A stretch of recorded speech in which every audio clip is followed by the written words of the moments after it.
क्या आप जानते हैं मृत्यु के समय होने वाले लक्षण व पीड़ा कैसे होती है तथा मृत्यु के बाद जीवात्मा कहाँ जाती है? गरुड़ पुराण में कहा गया है कि मनुष्यों को उसके पाप व पुण्य के अनुसार यातनाएं दी जाती है। अर्थात जब जीवात्मा कर्म भोग के कारण अपने वर्तमान शरीर का परित्याग करती है, उस समय मनुष्य के साथ क्या घटित होता है, यह सब इस प्रस्तुति में आपको हम बताएंगे। नमस्कार दोस्तों, राधे राधे। आज आपको मैं गरुड़ पुराण की अध्याय 1 बताता हूँ आपको। तो चलिए ज़्यादा समय नहीं लेते हैं, शुरू करते हैं। मनुष्य संसार में जन्म लेकर अपने पूर्व जन्म में किए गए पुण्य और पाप के अच्छे बुरे फल को भोगता है। मृत्यु के निकट आने पर वह प्राणी परिवार के स्नेह की वेदना से रोता हुआ परिवार के बीच में ही प्राण त्याग देता है। चेतन शरीर जब जड़ के समान हो जाता है, जब मृतक के प्राण कंठ में आकर अटक जाते हैं, उस समय मृतक को दिव्य दृष्टि प्राप्त होती है।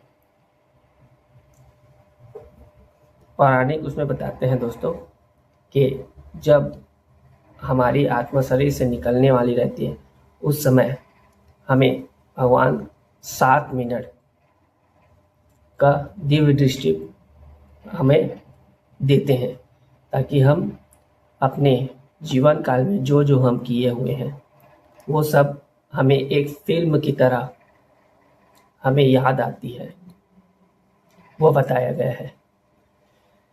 तो चलिए आगे शुरू करते हैं। जिसके द्वारा वह समस्त संसार को एकमय होकर देखता है और कुछ भी बोलने में असमर्थ हो जाता है।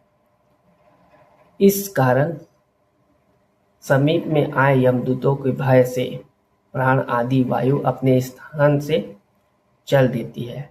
उस समय मृत व्यक्ति का एक क्षण भी कल्प के समान बीतता है। 100 बिच्छुओं के काटने से जो पीड़ा उत्पन्न होती है, वैसे ही व्यवस्था श्वासों के निकलने समय होती है। यमदूतों के भय से उस जीव के मुख से लार और फेन गिरने लगता है। पापी मनुष्य के प्राण गुदा मार्ग से तथा पुण्यकारी व्यक्तियों के प्राण मुख से निकलते हैं।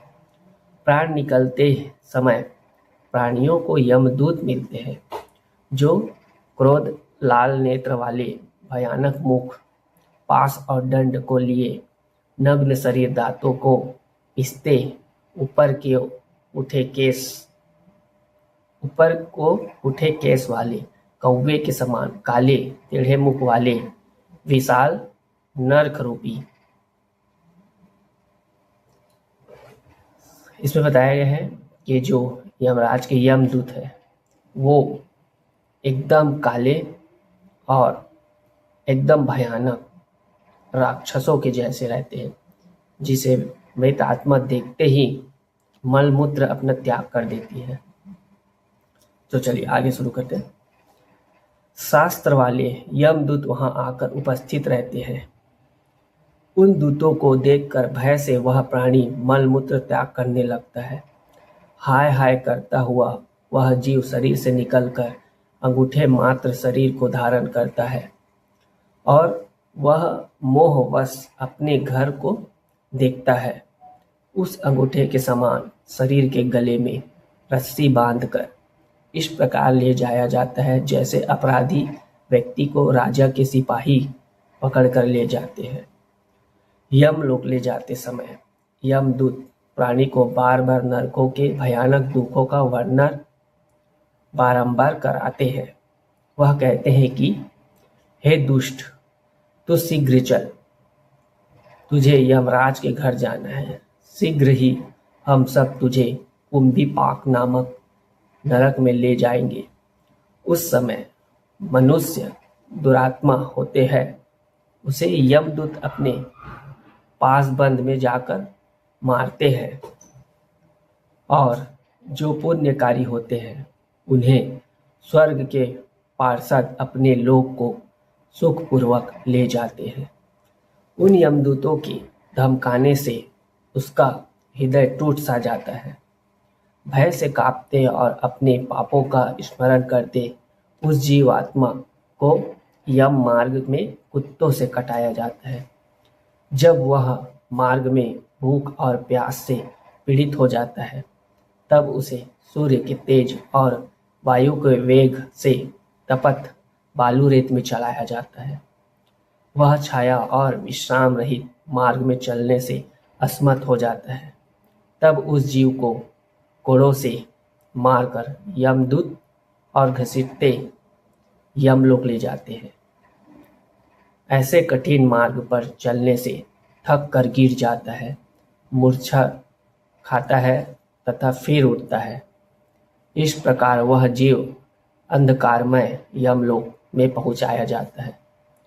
वे यमदूत उसको घोर नरक की यातना दिखाते हैं। यमलोक में पहुंचकर वह जीव यमराज के दर्शन करता है तथा घोर नरकों की यातना को देखकर यमराज की आज्ञा से फिर मनुष्य लोक में आता है। इससे आगे उस जीवात्मा के साथ क्या क्या घटित होता है, यह हम आपको गरुड़ पुराण के अगले भाग में बताएंगे। हम आशा करते हैं कि हमारी प्रस्तुति आपको पसंद आई होगी।